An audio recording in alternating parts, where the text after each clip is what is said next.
जाकीर खान त्याच्या एका स्टँडअप कॉमेडीच्या कार्यक्रमात बोलला की काही लोक आपल्या आयुष्यात का असतात आपल्याला कळत नाही. परमेश्वरांनी बस त्याला आपल्या आयुष्यात टाकलेलं असतं.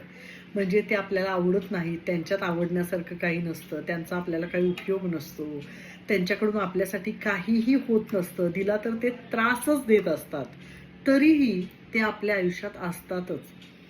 त्याचं हा ऐकलं आणि माझ्या गालावर सुद्धा हसू आलं आणि मग मला पटलं, तुम्हाला सुद्धा पटेल.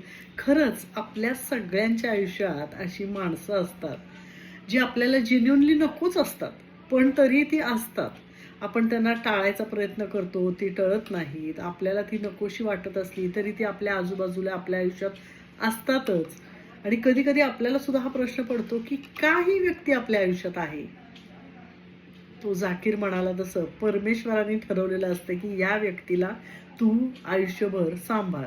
सांभाळ म्हणजे तुझ्या आजूबाजूला ती असणारच आहे. मनस्ताप झाला, त्रास झाला, काही झालं तरी सहन करत राहा. स्टँडअप कॉमेडियन असून तो हसवता हसवता किती सत्य बोलून गेला. आणि मग मला जाणवलं की का तो एवढा लोकांचा आवडीचा आहे. कारण हसवता हसवता खरं बोलणं आणि लोकांना निःशब्द करून टाकणं ही तर सगळ्यात मोठी कला आहे, नाही का? आता तुम्ही आठवून बघा तुमच्या आयुष्यात परमेश्वराने अशी जबरदस्तीने टाकलेली कोण कोण माणसं आहेत ती.